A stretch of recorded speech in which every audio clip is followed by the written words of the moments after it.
Well, hello everybody, and welcome to today's Life Explorations. I have got something really, really cool in store for you today. My name is Angela Hardy. If you haven't met me before, I'm a personal transformation specialist. I teach people how to love themselves, how to find confidence, self-esteem, self-worth.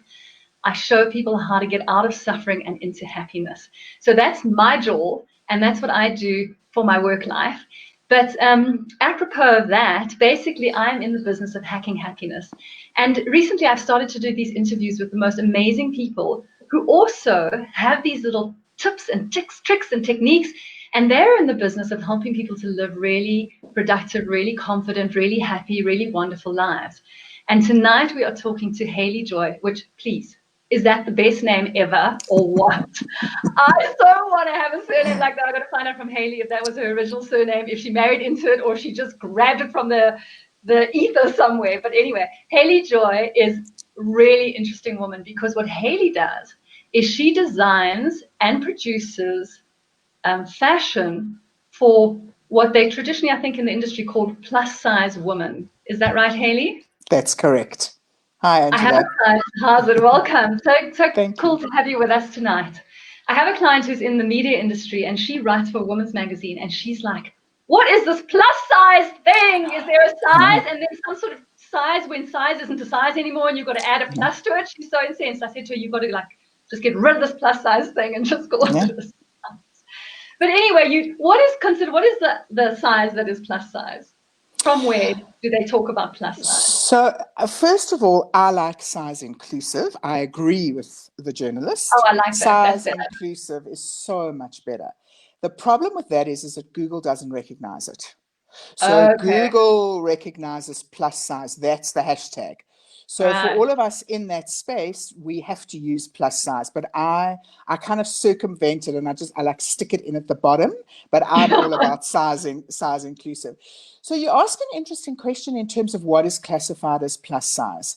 Yeah. There's a very big difference between regular sizing that's upsized and genuine plus sizing. And I think the problem is Ah, that the lines are blurred well, because this is the Hayley Joy speciality. This is why we're talking to you tonight because you know stuff about making stuff look amazing for the right product for the right body. That's your thing, isn't it? yeah, that's my Okay. thing. Yeah. So So for tell us about it me, then. Yeah. when I first started, I'd put on a lot of weight when I left school and I started sewing for myself. And traditionally, I was taking regular size clothing and I was upsizing it because that's all I knew. And then a couple of years ago, I have an amazing production manager who's very technical. And I went to her and I said, listen, like this upsizing regular sizes is really not a thing. Because when you're getting to the bigger sizes, the 4XL, the 5XL, the 6XL, what's happening when you take regular sizes is you're ending up with a shoulder seam that's ending up kind of there. And Oh, you don't get fat in your shoulders. Like that's not an issue. So why are we making the shoulders down here? Because that then automatically just makes you look wider. So we took me and we measured me from my neck down in 5 centimeter increments. We then drew lines across a piece of brown paper and we measured all those measurements from my neck. And I then physically, because I actually am not great at drafting patterns. I'm not a very patient person. So drafting 5 millimeters and 1 millimeter and 2 millimeters, I need a quick fix. So I drew the shape onto those measurements. And that started the first genuine, what I know really, genuine plus size basic block. And then from there, we sized all the way up. But what we didn't do was we didn't grow it that way. We kept that shape. So we kept the shoulders and we yeah. gave it that because every plus size woman that I've dealt with has a waist. The difference is the waist is not where your waist is. The Well, waist is yeah, slightly true. higher. Yeah. Yeah. And we found that waist. So that's been a game changer. But having the basic block that fits properly. The first thing that a new client always says to me when they come out of the change room is, oh my word, the shoulders fit. Big, Okay. big Really? thing because I don't Yes. grow the shoulders. Because you're not now wearing a sack, basically. No, You're wearing no. a tailored piece of clothing that fits your body. Yeah, yeah. That And makes a lot of also remember that because I live my own body shape, which is a very much a plus size body shape, I know what the issues are. I know where my tummy sits. It's not where your tummy sits. It's higher and it's lower if there's two tummies, because often there are two tummies. I mean, uh, that's going really deep into it. But when you're drafting the pattern and you're able to accommodate and build. I mean, we've got tweaks in that pattern. Like people say to me, aren't you scared somebody will copy? I'm like, good good luck luck. to them figuring this out. Because we have built tweaks in that, but that's what I've said for so long is what's wrong with mainstream plus size stores is that they've got a thin person Yes, upsizing regular sizes. right. They should have a Hayley Joy, Dinkum Hayley Joy, who is plus size, who lives plus size, who clothes her own body. I should be the one designing that clothing because I know, so not me, I mean, per se, but they need a plus size person who lives the shoulder issue. It's a big thing. I promise you, most plus size women will say to you, their biggest gripe is that anything they try on the shoulder sitting down here. Crazy. Mm. So And that's that the just makes you look backstory. floppier. Tell Yeah. me about how you got into this whole thing. I want to hear about your personal journey into fashion, into design, into this passion for designing specifically for these kinds of people. So I was going to be a teacher, then I was going to be a nature conservationist, then I was going to be a psychologist. Right. And I never had maths and science at Okay. school. So I was Yeah. put into the E class because I was dumb, apparently. And I was told that I was going to end up on a street corner as a prostitute Oh, by lovely. by my vocational guidance teacher, actually, believe it or Really. not. Genuinely I'd like said, as a prostitute. Dinkum, she said to me one day, she said, the problem that you're going to have is you're never going to amount to anything because I was very creative and I loved English, that was my passion, Yeah. loved biology, but I wasn't a scholar. Like I should have been at art school or something like that, except I can't draw anything. But yeah, she was, I can't. I mean, it's a crazy thing, but I can see it in my head and I can put it onto fabric. But between that, there's a little bit of a disconnect. Yeah. So I left school. So and then in standard 8, whatever that is, at the age of 16, I started fiddling with fabric and I started making, and I just fell in love completely with fabric. More than anything else, I fell in love with fabric. Mm. And I was doing pottery at the time. So I used to do pottery once a week with my mom. We used to go to pottery on a Wednesday afternoon. And the Yeah. pottery teacher, her name was Liz Harrison, never Yeah. forget her. She noticed the creative side and she said to my mom and to her, she said, you need to go to design college. You need to go and do something in the creative space. So I applied to Wits Technikon and I think 400 people applied. No Yeah. entrance exam because I would have failed it miserably because I couldn't draw. No entrance exam. They accepted 33 people into that intake, and I was one of the 33. I lived in Rustenburg, so I had to Yeah. come to Johannesburg. It was obviously meant to be that I was meant to go to Wits Technikon. And I left school weighing 49 kilos, no weight issues. I mean, I wasn't a skinny girl, but I was voluptuous, but How tall are you? definitely That's had tiny. yeah, but definitely didn't have any weight issues.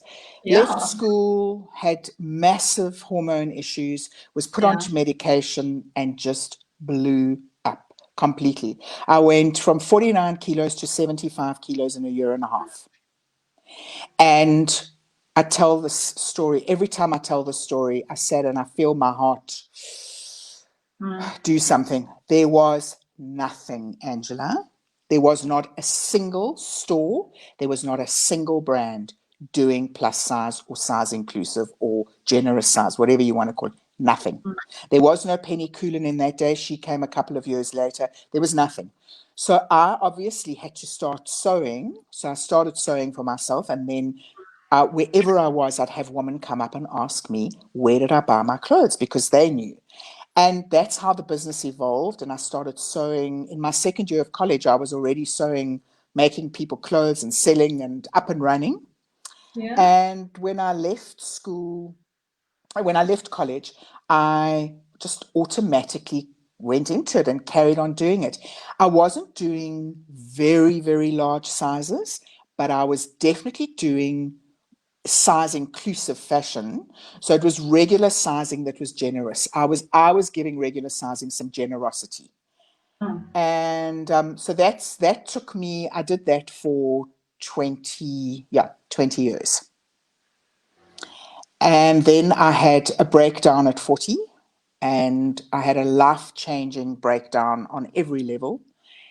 And in my coming out of the dark pit of hell, I just had this unbelievable sense that I needed to share all of that insecurity and all of that, the hatred that I had for myself around my weight at the time. I needed to rechannel that, needed to be channeled into something more positive, because where I was at was just a really bad space. Mm. And in the alternate therapy that I did, the woman that I worked with, her and I came to this agreement that actually what I needed to get out of my house that I was locked in, seeing the same clients over and over and over again, but very lonely, very isolated. And I Mm. needed to actually go and open a store. I'd never been in retail. I mean, when she first suggested it to me, I was like, "You crazy. I've never been in retail. I don't know anything about retail. And my Yeah. country's in a mess, and this is not right." And you always have a million excuses Yeah, for those for things. reasons. Yeah. And she was adamant. And slowly we worked through it. And then one day she said to me, "So if you could go and do anything right now, what would you do?" And I just said to her, "I just want to go and make a difference in other women's lives who have experienced or are experiencing what I'm going through right now." And we plotted a course. And a couple of months later, I signed a lease on 143 square meters. Nothing, don't go small and do 50 square meters. You just go. No, no, Go no. for it, Hayley Joy. Balls to the wall. Yeah, balls to the wall. There we go. So, yeah, I signed a lease, and we decked out a shop, and I moved in. And it was insane because the word spread really quickly. I had Yeah. no clue. I mean, I went to a 2XL. That was, and I thought I was doing really well offering a 2XL. Today, Yeah. I go to a 7 and to an 8XL. I Wow. dress the most fabulous woman, and I make a difference in their lives. And that's what I set out to do. And I'm living that dream, and I'm having the most insane journey. I mean, this is a journey beyond my wildest dreams. It's really wonderful. It's Yeah. really, I'm in the business of working from the inside out, and you're in the business of working that outside.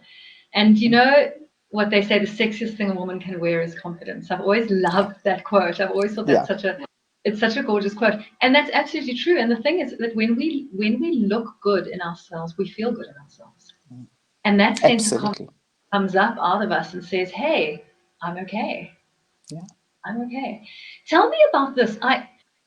When we talk about weight, there's in the kind of natural healing environment that I often work within, anything over 10 kilos is considered somewhat of a protection weight. So we use it as some form of protection quite often. Mhm. Do you find that that is something that comes out with your clients at all? Do you notice that kind of thing? Because it's a consideration. I have this weight that protects me, and then I look good. Are your clients sometimes afraid to look good? I think, the way thing, I mean, I've spent so many years on the floor in the store, and I've gone into the change room with a Mm-hmm. client, and they've got undressed in front of me, and they're Mm-hmm. like, "I'm sure you've never seen anything as fat as this." Those are the exact words. And I'm like, "Listen, between you and me, like I've seen it Yeah. all. And Yeah. your size is not of importance to me. What is important to me is the shape that you have, and that I enhance that shape through the Mm. clothing. So let's Mm. get past, or they'll come out of the change room and they'll go, 'Do you think this makes me look fat?' And then I'm like, 'Look, let's get past, you are fat, I am fat. In Right. mainstream, well, in the mainstream world, we are fat. In It the world doesn't of the make you look Twiggies. fat. Yes, Yeah. it doesn't make you look fat. The bigger question is, when you look in the mirror, what do you think? And then they'll do that thing. Well, I like the shape. There's like a little bit of shape here. And then I'm like, okay, now we're onto it, because they're starting to talk about themselves in a more positive light, as opposed to 2-3 minutes before, I'm fat. Hate You know, I myself. I'm fat. quickly, Yeah. I quickly kind of get, but look, and let's be honest. I mean, you're working in that space, Yeah. and all women that carry weight have some kind of issue, whether it just be a food addiction and nothing else, whether it is trauma, past trauma, whether it is covering up with all of those things. The Yeah. fact of the matter is that when I have put my mind to losing weight for a specific reason, I have lost weight. The discipline that is needed to maintain that weight loss is the biggest problem. I love food and I do comfort eat. Absolutely. When I've had a stressful day, I need a piece of carrot cake. It's that simple. I must have carrot Yeah. cake. Whereas my thin friends go for a run. Yeah. That's how they That's deal true. with it, and those Yeah. are this. So for me, it's, for a long time, I did talk a lot about the weight thing and all of that kind of thing. Now what I do is I'm like, let's get past what you look like. Let's make you feel better. And I have to say, I've had some incredible success stories around clients who have come to me looking terrible, feeling terrible, angry, really angry. And we've given them a little wardrobe, they've gone away, and the transformation is sensational. Like, I have stories, I've my mind when I get reach outs, when I see my clients, put up a photo of themselves in their Hayley Joy outfit on Yeah. Facebook. I'm Yeah. like, yes, I can't believe Yes. you've actually done that. That's how I measure how much a woman's life is changing through the Yes. clothing that she's wearing, is when she is confident enough to put a photo up on Facebook. I know it sounds crazy, but that is No, really that's how I measure beautiful. it. Yeah, That's really beautiful. yeah. Yeah. I mean, I've always been fascinated by clothing and how important it is to create shape in the body in the right way. When I was in my 20s, I read a Chatteramana book. You must have heard of Chatteramana in Yes. your business, right? And from that moment on, I thought to myself, this is, if I had another job, one of the many other jobs that I would just absolutely love to do would be to do makeovers. And I actually do sometimes send my clients for that kind of makeover, like a fashion makeover, so that they Yeah. have that sense of confidence in themselves. And it's all about, obviously, I'm not preaching to conversion, I'm talking to you, to the people watching this, but it's all about the body has to look like it's in balance. Tell us more about that. So a very important thing that I discovered when we were doing this measuring of me in the 5 centimeter, I discovered this little area under the bust. And I discovered it on me, and I was like, okay, so now I'm going to look for it on every single client that I dress. And I went through a really funny stage where every client, I was like saying, don't mind me, but I just need to push your top in under your boob because I need to feel your waist. And then they'd go, I don't have a waist. And I'd be like, I promise you do. And I discovered this little area between the boob and the tummy that has a Yes, slight indent. yes, And I found a way to craft a yes, shape into the top. So we have a top called the Hayley Joy Miracle Shape Top. And it is a revolution. It is engineered to give every plus size woman shape. And I see it over and over again. When they come out of the change room, the first thing they do is they take their hands and they go, oh, wow, look, I've got a waist. oh, that's super And cool. it's an amazing feeling that to see that happen. Yeah. So that's my little superpower. The other thing, the other thing that I also always do, that I've taught myself to do, that I've taught my sales lady to do with me, is that, and when I'm doing lives and videos and all of those kind of things, it's it's very important to showcase that and to highlight that and to talk about that, because a lot of the clothing that is available out there is completely shapeless. And it's Yes. that thing of where they go like that and Yeah. like that. So it's very wide and too short. So all the Hayley Joy tops, all of them are long. They hang mid-thigh because Right. anything can be shortened. But Yes. if you are tall, if you are round, and if you wear leggings, you want a top that is long enough. And there's Yes. nothing more fabulous when I see a new client's face and she goes, I can't believe you do such wonderfully long tops. And I'm like, yes. And then I have the opposite end of the way. I'll have a very short customer come in and say, are these dresses? Are these dresses? Are these dresses? And I'm like, For no, you, my they are darling. tops. They are tops, and we can shorten anything. You know, we have our own factory, so Okay. I'm a So do little bit of you a tailor your stuff then specifically for your yeah, clients? I'm a little bit Okay. of a control freak, just a little bit. You're So not leaving. Just come back and give me those pins. yeah. So because I've got my own factory and I have the luxury of being able to tailor, I I love the fact that I can have a woman say to me, your top fits perfectly, but the sleeves are too small. And I'm like, no problem. The Okay. 5XL body fits you perfectly. We'll just put 6XL sleeves into it. And we figured out a way to do it in such a way that it disrupts the factory a little bit, but not on a scale where it's losing money or it's making no sense or all of that. I mean, I don't know if my business coach would agree with what I'm telling you now, but it works for me because it Your makes passion me feel, agrees. yeah, my passion agrees. Because I know that 5XL woman who is self-conscious about her size, Yeah. suddenly somebody cares enough to tailor something for her. And you know, and that's the other thing. Like, as a plus size woman, nobody cares. Like, nobody's interested. Nobody wants to know your story. First of all, it costs a lot of money to produce plus sizes in the sizes that I do them. So most of the mainstream stores, I mean, there's one of the stores, a very well-known plus size brand. They used to go to a size 28. And very sneakily, they actually dropped the 28 and they only go to a 26. So I started getting all these reach outs from clients who were saying, I don't know what's going on, but XYZ, I don't fit in anymore and I haven't put on any weight. And psychologically, it is just such a Yeah. bad thing to do. Yeah. So one of the other superpowers that I was determined to carry through was size consistency.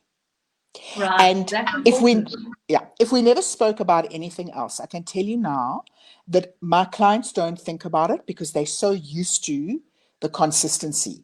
But it is something that in the factory, when we are creating new samples and all of that kind of thing, I'm militant about it. So we will resize if we know the fabric is not going to fit the same way as the regular miracle top fits. Okay.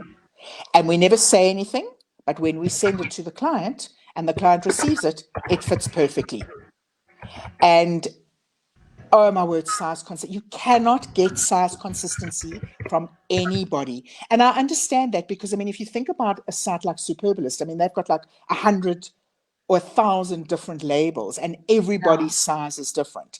Yeah. We have a 98% non-return rate on our online store, which Wow. is unheard of. That is superpower personified, but it's purely it's purely because I'm so cognizant of how traumatized plus size women are.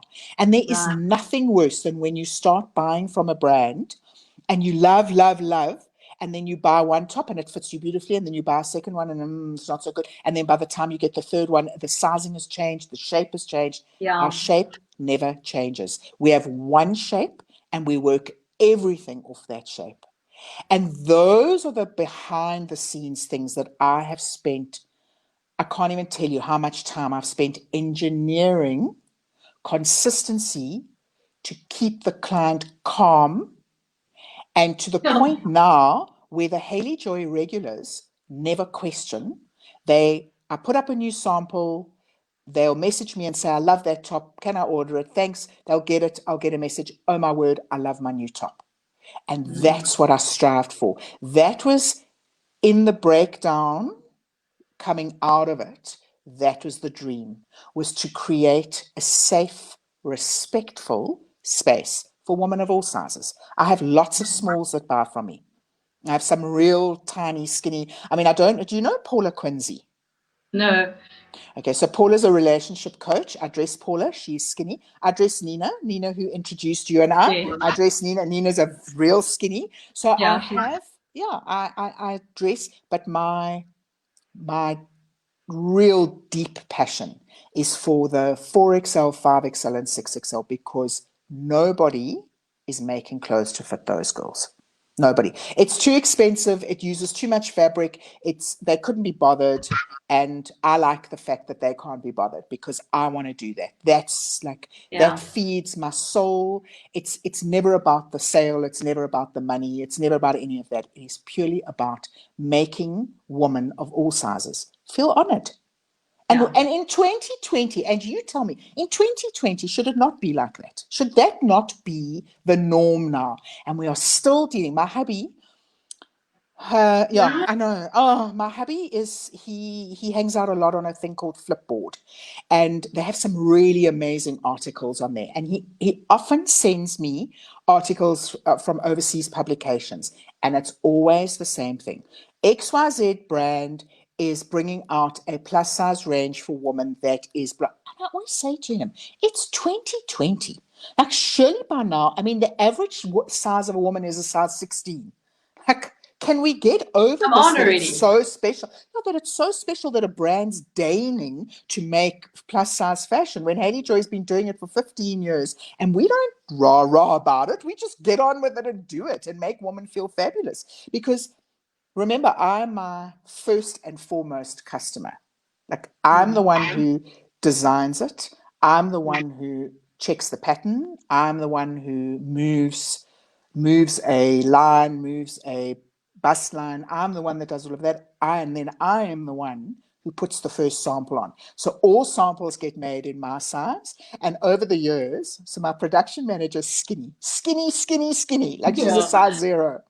And over the years, I've ordered 3 different sizes when we're doing the samples. So when we started the summer samples this year, she says, now, I hope you don't take this the wrong way. I'm like, I mean, we've worked together for 8 years. I'm like, no, I'm very open to, she said, what size will I be making the samples in? I said, this year we're making the samples in a 2XL. So all the samples get made in my size, and I stand in front of the mirror in the factory with the whole production team, and we talk it through. Now, an interesting thing happened this week, and it's funny how sometimes I have to stamp my authority. So I asked them to make me a new sample in a fabric, and I walked into the factory and it was standing on the mannequin, and I looked around and nobody was making eye contact. So I knew.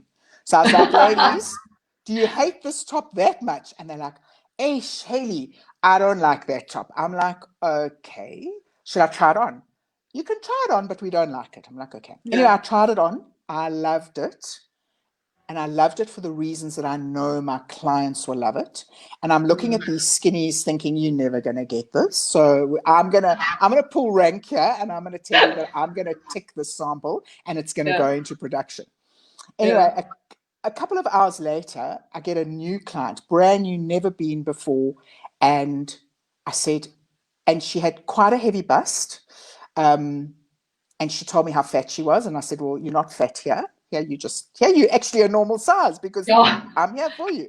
I said, but I've got an amazing new sample that I want you to try on because I think this is going to do fabulous things. Anyway, I walk off into the factory and I pluck the sample from the mannequin and they all look at me. I said, I'm telling you now that I'm not coming back with this top.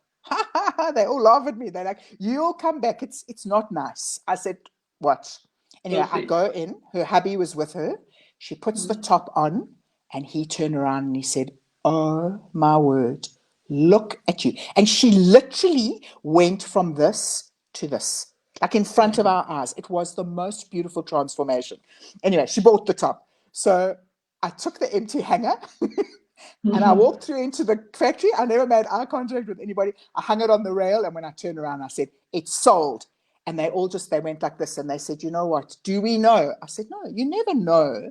I said, but you do need to trust me that I do know. Because when I put it on my body and I look at me, I've got a pretty good idea that it's going to work on all sizes. So that's just a little bit of insight into my team, which I'm very blessed to have a really fabulous team. That's really cool. And a skinny production manager. Go figure. Hayley, it's hayleyjoy.co.za, yes? It's hayleyjoy.com is the online store. And the little, the miracle top that you were talking about, tell me what that was called again. I want to put a little ticker at the bottom so that people can find it on your website. It should be under the Hayley Joy Miracle Shape Top. Miracle Shape Top, okay. Yeah. And there's a whole bunch of different ones. That's excellent. I just want to put it up so that people can find it. Okay. Let's get that scrolling along the bottom. There we go. My fancy little piece of software. I'm there we go. Impressed with your fancy piece of software. Rocking it, girl, rocking it. I love it. So, Ange, just tell me, we can carry on talking about me, but I just, because I'm interested in terms of so what I've told you so far, because I've told you given you quite a good insight into the psyche of the client that I deal with, because I'm on the floor with them. In terms of what you do, so let's take me. If I came to you and I said, I really don't love myself and I really need to get a grip on myself, what journey do you take me on?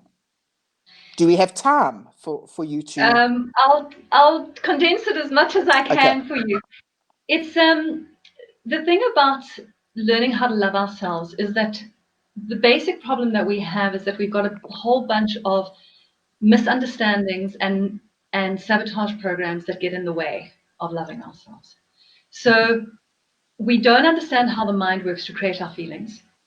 And so, like for instance, if your clients are struggling with their weight and they hate themselves and all they see when they look in the mirror is their fat, they're getting involved in that conversation. I can get involved in that conversation myself. I'm like a size 12. You know, I can come out of the shower, look at my ass in the mirror and get freaked out about my cellulite. No problem at all. You know what I mean? I can look at my face in the mirror. But the question is, do I pursue this conversation? Do I pursue this thinking? Or do I know something about how the mind works that allows me to let that go and return back to well-being? And so the first thing that I do with my clients is I teach them where well-being comes from and where a lack of well-being comes from. So that they can start to watch their mind in action and start to see this habit of the mind that's constantly slapping them around, constantly telling them they're not worthy, constantly telling them they're horrible people, constantly telling them that they need to be something other than what they are in order to be sufficient, in order to love themselves, in order for other people to love them, in order to be enough. And in order for them to fit in. To fit in. I mean, into the Twiggy world. Yeah, into the Twiggy world. I mean, if only Marilyn Monroe had been the role model. Hello. Right? I mean, she was like 14 or 16 or something. Yeah. She was gorgeous. Yeah. So and I deal with, you know, this is not an issue that is selective to people who are bigger or uglier or smaller or stupider or have less money or whatever. Everybody has this problem. We have this issue that we are so caught up in our thinking about ourselves and that we experience ourselves through the thinking that we have. And so the very first thing I do is I teach my clients to look at their thinking, to become aware. It's a mindfulness technique of watching our minds in action. Now, if I could teach the whole world just one thing, it would be the capacity to watch your mind in action and know it for the bullshit that it's sprouting. I never listen to my mind. It is full of crap. It's constantly telling me stuff that I don't need to hear, that is not serving me, that is not growing me, that is not helping me to feel good about myself. It's not helping me to feel satisfaction and well-being. It creates suffering. So the first thing I do is that. And then after that, there's a whole lot of misunderstandings and sabotage programs that we all hold as a result of society, as a result of our raising, as a result of our community, as a result of the lessons that we learned and conditioning that we had as we grew up. And those misunderstandings, because our thinking, our behavior, the way that we interact with the world is sitting here as a symptom, we're always looking to solve the symptom. So for instance, if somebody came to me and said, I'm really looking to deal with my weight, Ange, I would say to them, your weight is a symptom of something. The weight itself, you can diet, you can deal with the symptom, you can diet and you can get rid of the weight, but the fact of the matter is you're not keeping it off for a reason. Yeah. Because it's not the problem. It's the symptom that wakes you up to the fact that there's something going on here.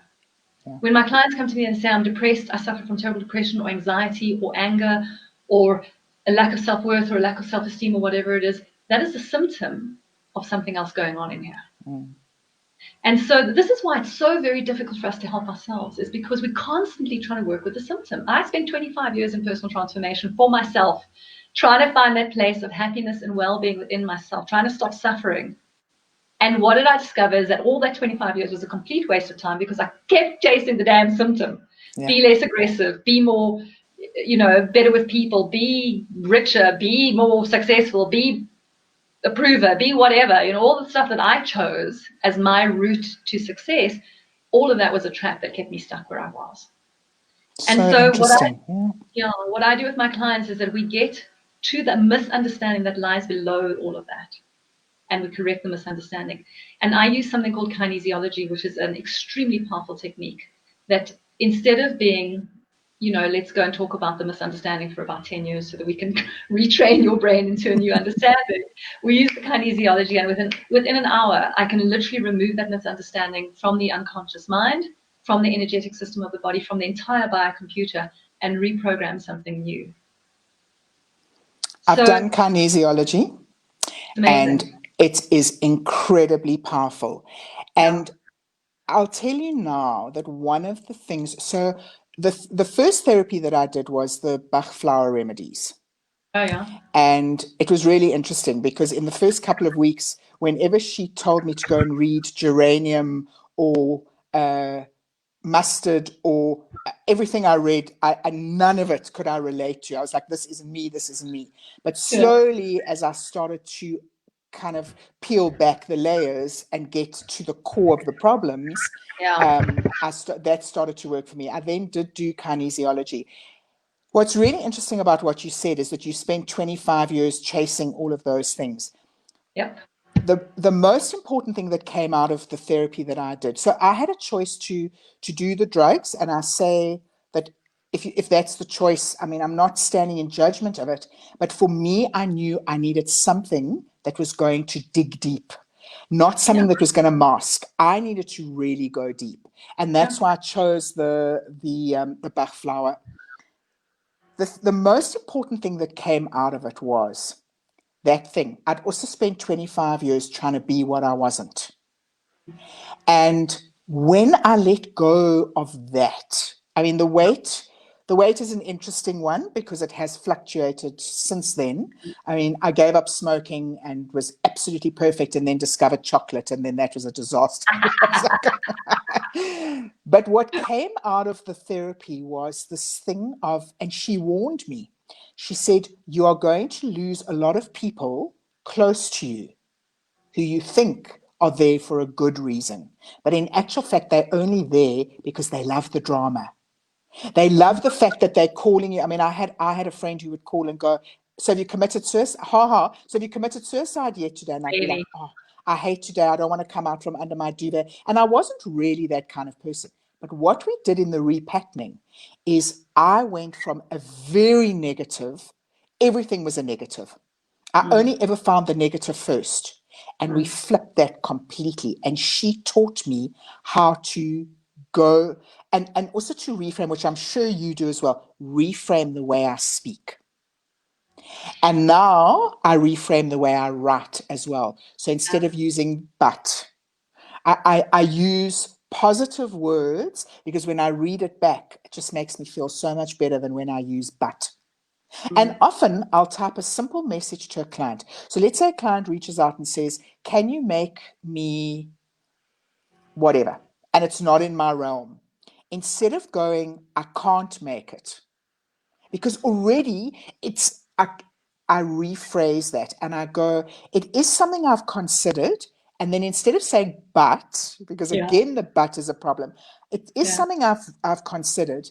However, because however is better than but. However, because we run on production lines, And then it just, when I read that back, it's just so much positive than saying, no, we don't do it. And it's the same as what you're talking about when you're repatterning your own brain. It's about, I am always looking for the positive first. I come from a background of where negative was always the first choice. And I've worked unbelievably hard to flip that. And I feel myself flipping over and I just flip straight back again, which I know that you'll relate to 100% because that's the work that you do. It's tough. It's tough to do Well, it's because actually of the quite patterning. interesting. Yeah, it's quite interesting actually, because what I do is even a little bit deeper than that, in that it's that very first understanding of how does my mind work to create my experience. The thing that I teach my clients to develop more than anything else is awareness. So if there's two parts of my brain. There's the chattering monkeys that are going blah blah blah, snack snack snack, you're an idiot, blah blah blah, you're ugly, you're blah blah blah. And then there's a part of my brain that Love it. it's essentially the higher seat of consciousness. It's awareness itself. It is who I actually am when all this chatter is going on. And the capacity to start to see that I am not my body, I'm not my chatter, I'm not my size, I'm not my relationship, I'm not my job, I'm not my clothing, I'm not my car, I'm not how much I own. I am none of that. Those things are just stuff that are temporary custodians in my life or of my life. But I am not those things. The only thing, it's a very, very weird understanding to try to grasp. I mean, you can't get it in 5 minutes. It's quite a thing to grasp it. But there's a part of me that is pure awareness. And the only thing that I have to do is really become, to seat myself in that place of awareness so that I am watching what's going on with the rest. Now, what's really interesting about that is that I don't have to really repattern my thinking when awareness knows that my thinking's a lot of crap. Pardon the terminology, Yeah. but that's a technical term. My awareness knows it's rubbish. I don't have to do anything about it. I just have to go, oh, rubbish. Let it go, right? I don't have to reframe rubbish. I don't have to repattern rubbish. I don't have to learn to speak rubbish in a new way. I don't have to do anything about the fact that it's rubbish. And so what I'm really teaching my clients is to really get into this higher state of awareness that starts to have this like infinite capacity to see the rubbish that is being generated just like that all the time in the mind. Yeah. And to be able to just work with that rubbish in a way that is so gently, kindly dismissive. It's just like, oh, okay, look what I did. Never mind, it'll pass. You know what I mean? Mm-hmm. This higher seat of awareness. And as you really get practiced at that, so you get this incredible capacity that really presents freedom of emotion, freedom from the emotion, freedom from the mind. So even as the mind is going and it's churning a little bit of anger and it's churning a little bit of like disrespect with your cellulite and it's churning a little bit of unhappiness and it's saying, oh, you're not enough and oh, you're a failure. And even as that's busy doing something, there's a seat of consciousness that is so aware, so strong, so very much present that just looks at it and says, yeah, whatever, yeah, whatever, yeah, whatever, and just doesn't give it any credence. And that's the superpower there, right there, is that is the capacity for real growth, is that knowing that I don't have to pay attention to that. I don't have to listen to that. It's rubbish. It's always been rubbish and it'll always be rubbish. And that's like really, that's possibly the most valuable thing I could teach anybody. If I could teach the whole world that one thing, I would. It's really amazing to understand that. I mean, I've lived that. Yeah. I have lived that, so I get it 100%. And I now have that ability when I'm going down the rabbit hole of insecurity, and because I do go through. Right there. Yeah, but I also, it's like how I actually deal with it, which I don't know if you'll agree with, but what I do, so my awareness is, I'm like, Hayley Joy, if you have an issue around the way you look, do something about it. Do not go down the rabbit hole of shame, poor me, I'm overweight and I'm struggling, and then go and order a Trabella pizza and eat the whole pizza. No, like you've got to get real here. So I am able to kind of, and I'm pretty good at it. I don't love the way I look. and it's not healthy, it's not comfortable, but I know we can have this conversation for the next week. I need to do something about that. And I need to be aware. And I say that to my clients as well. I say, I put on, so I lost and I was looking really good in the middle of last year. And then my mom got really ill and I spent 8 weeks with her at the Morningside Clinic. And I started to do that thing. And I knew I was doing it. I could go to the little cafe. I could have ordered a salad. What did I do? I ordered hot chips. Whose Strict fault eating. was that? I Comfort can't blame eating. my mom. I can't blame No. Morningside Clinic. I ordered the chips. Yeah. So it started to creep and it started to creep. And then lockdown happened. Oh my word. You would have thought that I'd never seen. I mean, we stockpiled rubbish in this house. Guilty. Yeah, so bad. I mean, so bad. So now it's got hot and I can't be using all this cover up clothing. And I looked at myself today. I did a video today in one of my favorite tops. And I went out live on Facebook and I looked at myself in the video and I'm like, you look okay. But if you actually put on 1 more kilo, you are going to be in trouble. Now you have to start getting a grip. And that is the hard for all of us. For all my clients, I have a very close inner circle of clients, and we talk a lot about this issue. We all comfort eat. We blame it on comfort eating. I am a realist, and I don't hide behind anything. And both the therapists that I saw, so the one was the Bachflower lady, and the other one was a spiritual massage therapist who is today one of my very, very good friends, who is skinny as well. And like there's no punches pulled. It's like you have to get your own grip. But as you say, it's about, I don't know, some people say I'd rather feel thin than look fat. Us girls, we want to look thin, but we're clearly happy to be fat.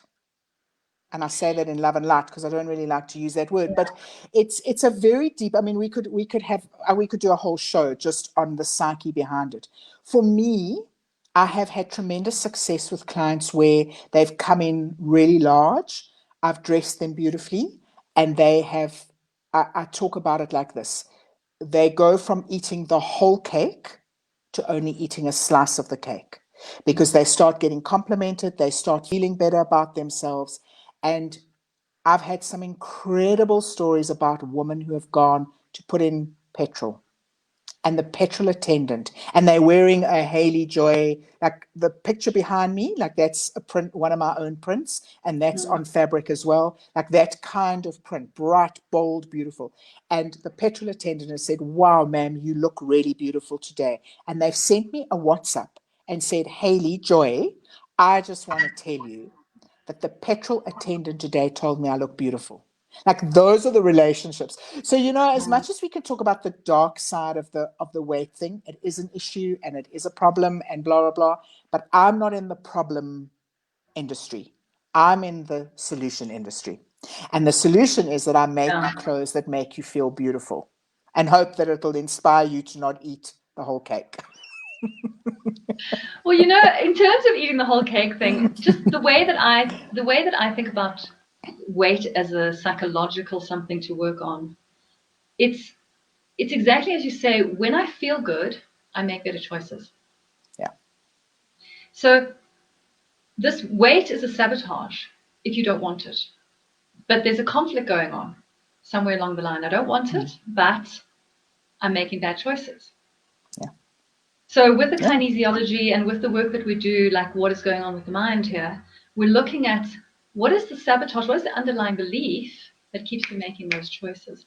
What is the underlying feeling that you keep generating for yourself, that rabbit hole that you keep going down, that you make yourself feel like hell, you make yourself feel like you hate yourself. What is the consequence of self-hate? Comfort eating. Yeah. Yeah. You know what I mean? So it makes no No, I surprise that can't. you're going to more comfort eat when you feel like you hate yourself. So Yeah. I mean, I it's can't that deny what you're saying. You're right. You're yeah. 100% right.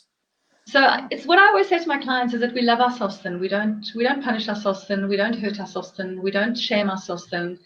We don't do any of that. We love ourselves then, because when we love ourselves, when we are loving and kind and gentle and generous with ourselves, it's easier to make a good choice. I mean, I was thinking, because I'm doing these Facebook Lives and I'm really bearing myself on Facebook Live, which is a huge, it's a huge step. If I tell you, it is enormous what I I've honor done. you. Yeah, I know that my clients and new people that are watching me on Facebook all think I'm super confident, and I get all these messages. Oh my word, I'm so envious of your confidence. I really want to tell them that it takes. I'm getting more comfortable with it, but it took huge guts. I've only been doing it for about 2 months. I was much safer doing the private videos. I run a private WhatsApp list to 600 ladies.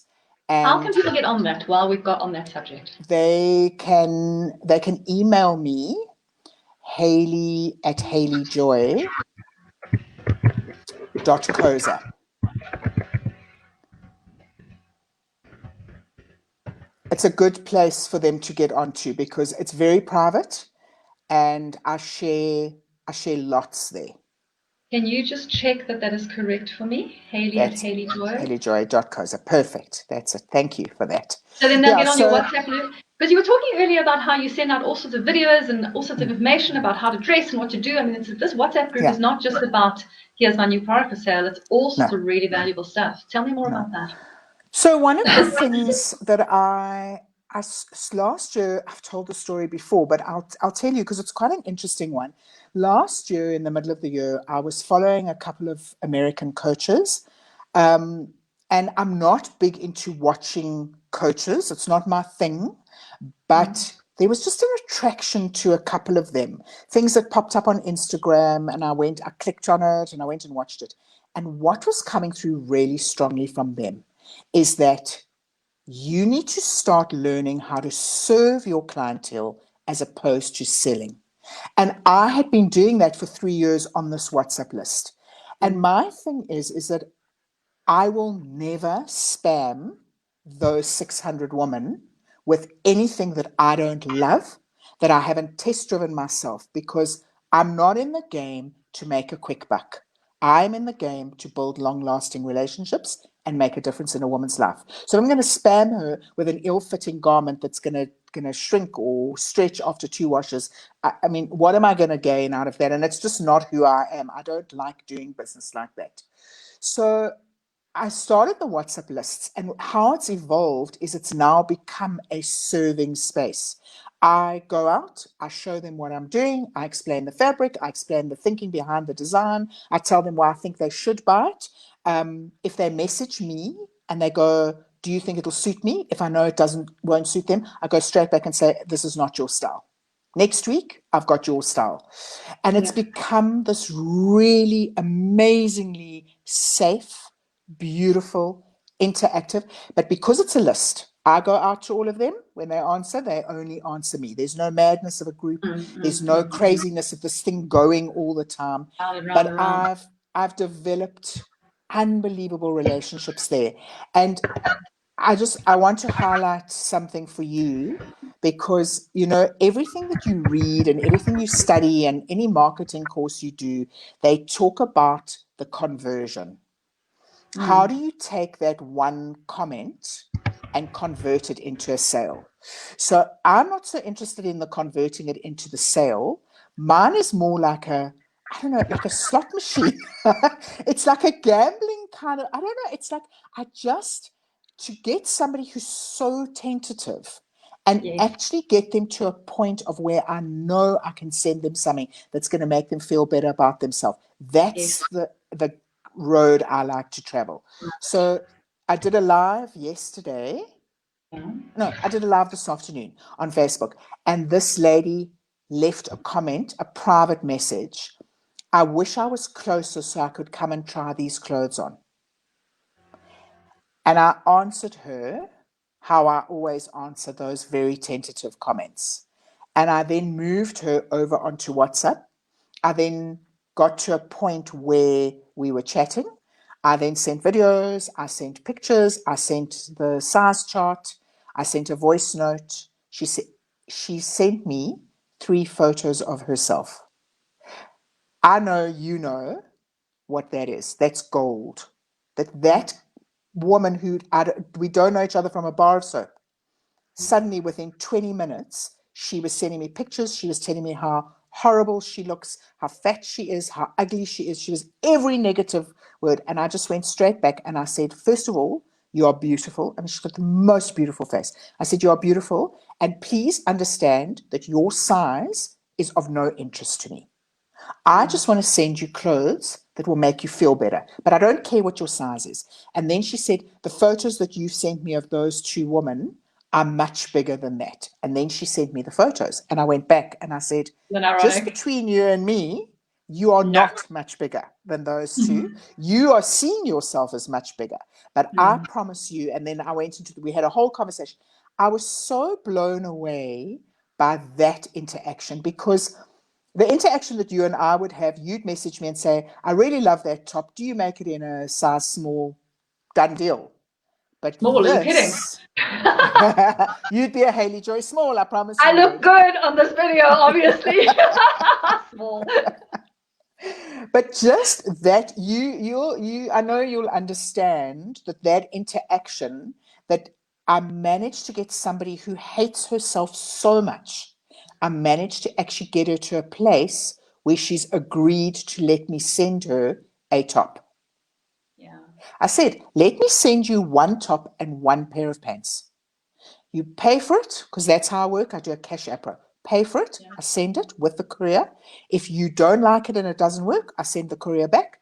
Courier collects it, bring it. You send me your banking details. I refund you the money. Over. There's no pressure. It's not that you have to keep it. And that's where my real love lies. Because I will email you when this is all done, and I will let you know if she actually converted into a client and if she loved, because that's my real, and I always say that the 4, 5, and 6XL girls, that's where my real passion lies, because they are the girls that are so severely traumatized by mainstream media, by the fashion houses. The clothing is terrible. The plus size, the big plus size chain store, I don't understand who they design for. Most of their stuff is sleeveless. Okay, not great.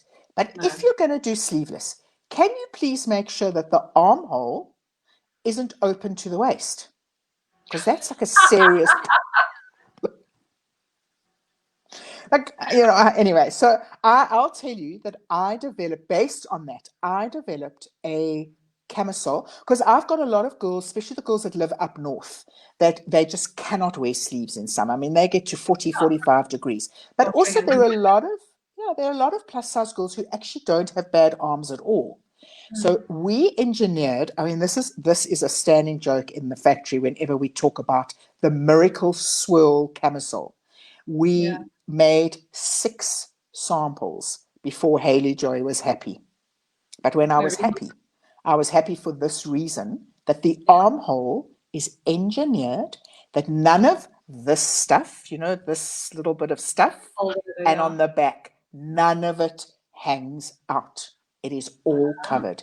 And the feedback from the clientele who have bought that camisole is exactly that. Oh, my word. For the first time ever, half my body isn't hanging out of the arm.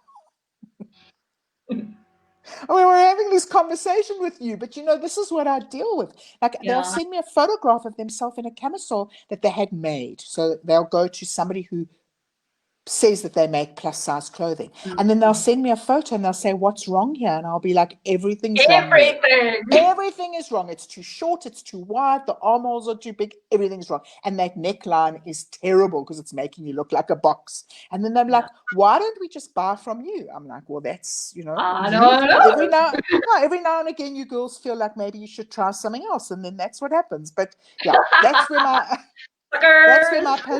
passion lies, in making clothes that fit properly. Doesn't matter your size. So I actually trademarked it. A couple of years back, about 4 years ago, I took all the labels, all the sizes off the labels, and we do colored labels with a little emblem. What do you call it? A heart. So we've got like the 2XL is a pink heart, and the XL is a lime flower, and the orange, and the large is an orange crown, and the 4XL is a red star. Game changer. Oh my word. That psychologically, that has just been incredible. And when I did that, I was just standing thinking about those colored labels, and I just had this thing pop into my mind: a shape, not a size. And that's my tagline. I'm interested in your shape. I don't care what your size is. So your colored labels. Whew, that was a good one. I've seen some women with what I call in the most loving way. I mean, in the most like sexiest way ever, tits and ass. And it is woman. Look, I'm a skinny malink, okay? I've got like a boy body with no boobs.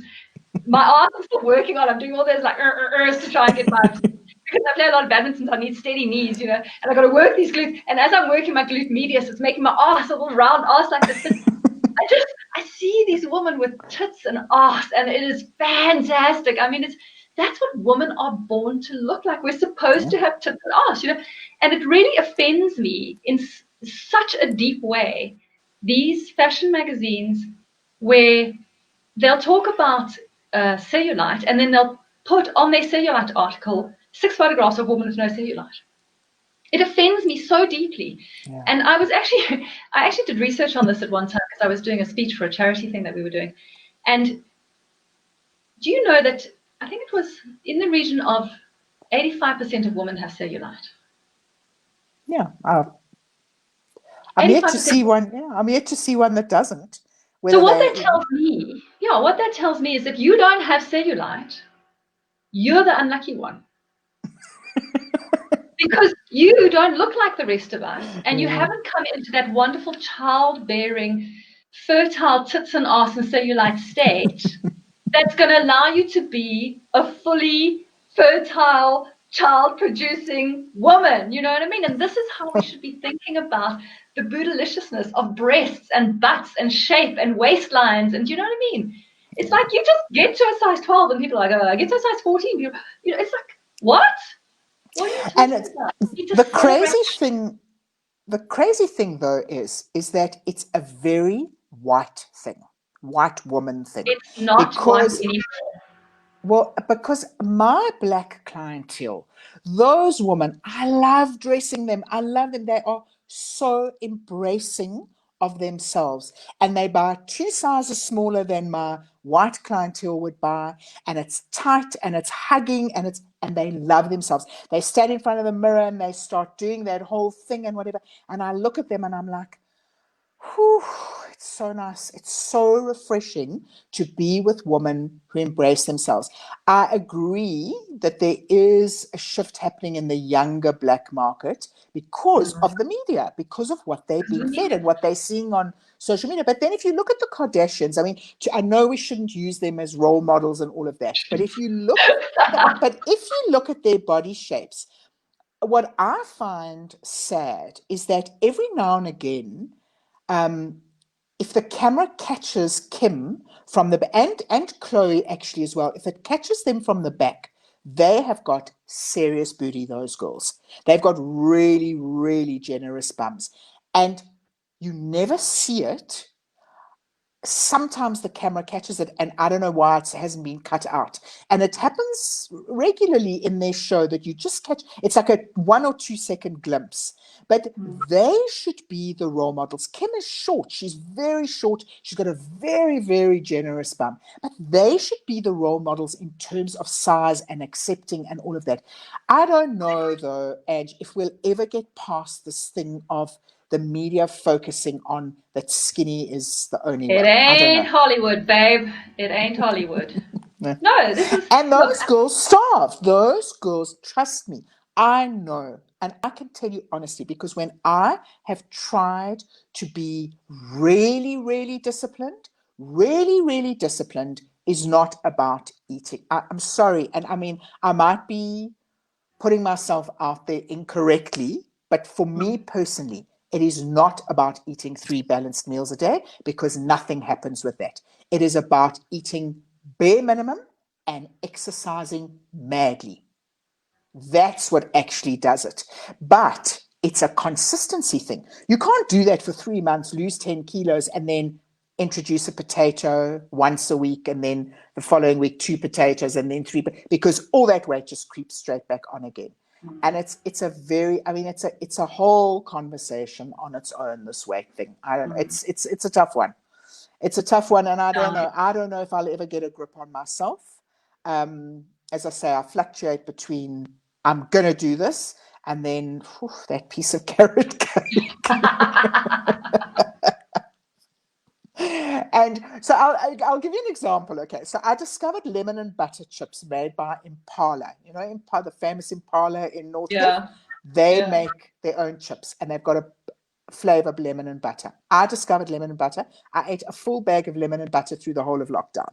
I must have bought, I don't know, 30 bags of chips, just in case they extended the lockdown. Yeah, just in case.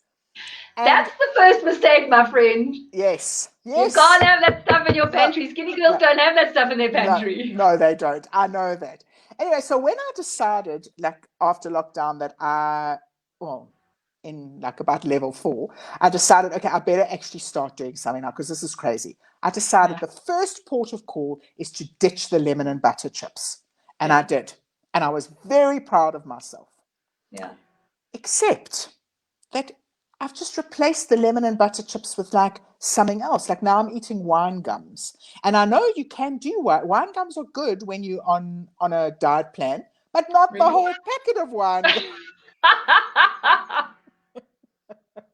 You know, and it's not the whole packet all in one sitting. It's the packet that lies on the coffee table. Every time I walk past it, I have 2 wine gums. So by the end of the day, I know all these things. I mean, we can talk about it forever. And I talk about it with my clients. We have long conversations about it. I make a joke about it. I know it is a serious issue.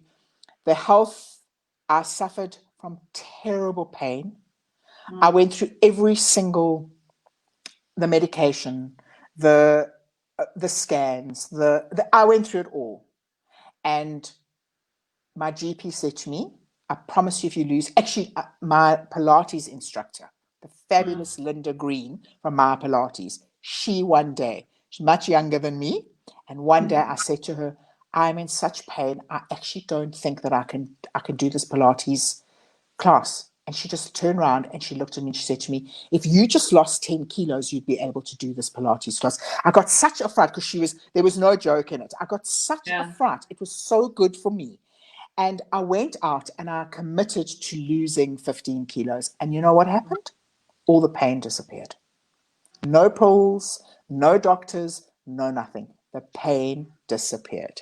And you know what? Part of the reason that the pain disappeared might have been the weight, but part of the reason that the pain disappeared was that when you were losing 15 kilos, you had less sugar in your diet. Yeah. And less sugar is less acid. And acid loves joints, and acid hurts you. Yes. So it's the healthy eating that's actually taking the pain away as much as the weight. I mean, look, my philosophy as a skinny chick is eat a lot of really, really healthy food. Yeah. And then you're not really hungry for anything else. And then when that slice of cheesecake comes along, you only want one slice, because frankly, you've eaten so much other healthy food that you've got no space for it. Yeah. So I agree with you. It's balance. It's a lot of good balance. stuff. Yeah. So maybe I should only start making skinny clothes. Maybe I need to my clients will have a heart attack if I say No. We're not going to go there. We are going to keep it a shape, not a size, because this is, for me, it's a true passion for me, this self-flagellation and self-hatred and lack of self-worth and the sense of ourselves that is not enough, that we have to be something other than what we are to be enough. I long so strongly for everybody to be able to get over that, and that's what I work with every day. And what I believe is the true path to happiness and contentment and pleasure in this world is to not think that you have to be something else. Yeah, and I agree with you. Our media keeps going skinny chick, skinny chick, skinny chick. If you are carrying weight, it's very in your face that that's not okay. Even though, to be perfectly honest, nobody else really cares. Nobody cares what size you are. They don't. No. You're the only person who cares. I'd like to write an open letter to my fat friends and say, I don't care. I don't care how big you are. I love you. I love you like crazy. It makes no difference to me. In fact, my mother is on a diet at the moment. I said to her, oh, Mom, how's your diet going? Because I don't know. She told me she was on diet. I'm like, I don't know. She says to me, Ange, can you see? I said, sorry, I don't look at your weight when I look at you. She said, I've lost 14 kilos. Sure. I said to her, really? I'm so happy for you. I don't look at your weight when I see you. I look at whether you're limping to one side because I'm interested in your posture and where your pain is and what muscles aren't working properly. That's what I'm looking at. I don't look at your weight.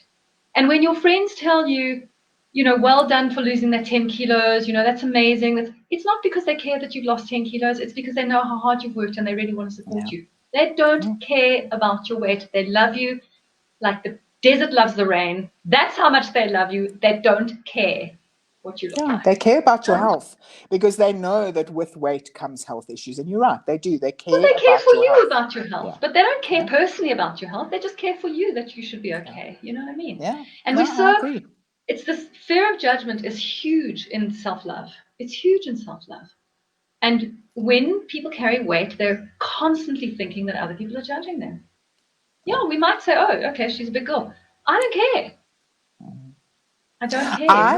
I think every single woman who has an issue about her weight should just start going live on Facebook, because I promise you, what I've had to overcome. Yeah, I've had to overcome it. I've had to get over my double chin. I've had to get over when I turn to the side what I can see. I've had to get over it, and I have to be honest that it is twofold. There is a side of me that is starting to want to lose those two little hamster pouches that I develop on my behind. And that is becoming an inspiration for me to start thinking like I'm doing smaller plates of food, and I'm just thinking a little differently. And I think Facebook Live might be the best diet that ever invented. Where Hayley Joy, go Facebook Live. That's the message for tonight. Oh, there we go. There's one more.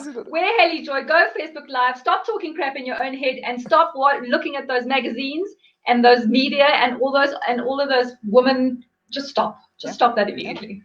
I promise you, Jennifer Aniston is starving. No, but they are. I mean, have you seen, what's her name from Pretty Woman? Julia. Oh, gosh, she was so beautiful back when she had a normal size. And then she got so skinny that her mouth just took over her face. She's lovely, but she got so thin that her mouth took over her face and it stopped being beautiful. And Angelina Jolie was the same. Yeah. She was just like, and then she just got like, that was like, so true. And the looks the same size. And I'm like, come on, people. You don't want to be so it is scary. No, I mean, the role models, it is awesome. And this is what we're looking at. Yeah. But the thing is that it is the highest grossing industry. Diets and diet pills, and I mean, yes, because the media makes you feel like you're not okay. Yeah, these guys. And then society reinforces that idea for you. Yeah. The guys that are doing the no, it's fine. No, you're right, and I can feel it, and I agree 100% with you. Just wrong. But the guys who are doing like these private Facebook group diet, I mean, they're like cults. Like, it's unbelievable. I mean, I've got friends and like inner circle who join these Facebook group diet things, and and calorie counting and steps, and I promise you, it becomes like a cult. It's all they talk about. They have to check in the morning. They have to log their breakfast. They have to log their lunch. They have to. I'm like, It's all good, but I've seen it over my 15 years in retail. I've seen girls lose 30 kilos and pick up 50. I've been through started at 6XL, went all the way down to a 2XL, and then went back to a 6XL. I've seen so much of that as well. So, it's I think what you do is way more important than any diet. It is 100%. I agree, and I can vouch for it because I live it every day in consultation with clients. Repatterning the thinking is the first step, long before you start changing diet. Yeah. Because you can change diet, but if you're still thinking the same way, you're just going to fall off the wagon. No. It's going to be temporary, and it's going to come right back on. You've got to change the state of mind. You've got to change the way that you relate to yourself as a human being. and you've got to change the way you relate to food as your soothing drug of choice, as your protection of choice, as your way of not having to engage in the world, or not having to engage in your sexuality, or not have to be too good, or whatever your particular thing is. I mean, there's lots of reasons that come up. Yeah. I'm working with a client right now, and she talks a lot about that. If I'm, in addition to being so fabulous in every other way, she doesn't say it like this, but I know that she's fabulous in every other way. If I'm also slim, people are going to hate me. Literally, that is the belief. Yeah. And that's not uncommon. It's not uncommon when we carry weight. Weight is protection. Weight is protection. And if it's the bottom for of what that various protection is and reasons. make it not necessary, then it's much, much easier to love yourself into a state where you're choosing more wisely more often. And then you can have a better balance. So, Ange, if there are clients of mine watching us, because I did send out an alert to them, do you want to just drop your contact details so that they can? Is that you, So that's my cloud9.co.za? website. Yeah, Okay. that's my website, cloud9.co.za. My email address is this. If I can just touch type without everything shaking on my little thinly. Wait, I normally can touch type quite well. All right, so info@cloud9.co.za is my, hello? Oh, that's how it works. Info@cloud9.co.za is my email address, and my website is www.cloud9.co.za. And I would like to actually invite anybody who is watching. I do a free coaching session, and actually one of the clients that I'm working with in relation to weight works with me on that Saturday morning free coaching session as well. And so sometimes we talk about that as like some of the issues that we work around have to do with understanding the mind in relation to weight, understanding what's going on psychologically, what the belief systems are, what the sabotages are in relation to weight. So that might be something that's interesting on Saturday coming. So it's a free coaching session. It's at 9 o'clock on Saturday mornings. It's called Angel Circle. If you drop me an email, I'll put you on the list, and you're welcome to join that. And then obviously I do private consults one-on-one with people all the time. That's what I do. And I have a beautiful program that is all about self-love, self-esteem, learning how to feel good about yourself, get out of suffering and find happiness. So I do a program around that, and I do a free discovery session around that too. So if you're looking to talk to me about how that might work for you or what's going on for you that you would like to address, you're welcome to come and have a free discovery session with me, and we'll just spend an hour and chat about what's going on for you and how I can possibly help you. So perfect. I like that. Yeah, that's great. And I do think that the free session thing is always, especially for my clientele, because of the trauma and all of that, I don't want to venture down and pay money for something that's not going to work for me. Whereas what you're offering is it's so special because, and I'm sure you offer it because you know that once you've gone through that free session, the client will understand how much value there is in then booking and paying and going on the journey with you. And I like the fact that you give, get a real honest that you give a free session. Yeah. I think it's very clever that, and it allays that fear of, oh my word, I now have to get involved in something, and what if I don't like it? So what if I don't like it? What if it doesn't work for me? What if I don't like her? What if we can't understand what she's talking about? Yeah. And so, join the Angel Circle. That's absolutely free, and it just goes on and on and on, week after week after week, and you're welcome to join. I talk a little bit about a subject, and then it's an open floor, and people ask me questions. They tell me what they're struggling with, and we talk about that, and I help them with as a coach, work through that. And then that's really, really helpful for the entire group. So we have amazing sessions on a Saturday morning, and anybody can jump on. You're most welcome, and you can stay on for as long as you like. Just every Saturday morning, you just jump on board. So email me if you want to be on Angel Circle, and do contact me if you want to have a discovery session. Perfect. Yay. So what we'll do, Hayley, is we'll put all of our details below. Okay. And all of my freebies, all of my videos. I've got lots of videos, training stuff, information about, the kind of work that I do, free training. That is the work that I do. All of that. I've got lots of stuff on YouTube. I'll just put links to all of that stuff below, and then you'll do the same, so that if any of my clients or anybody who's watching this on Facebook would like to get hold of you, they can do that. Perfect. So I'll do that. Thank you so much for this. It's been a sweet pleasure talking to you about something that is so passionate for me, and obviously very, very passionate for you. Yeah. And thank you for being you in this world.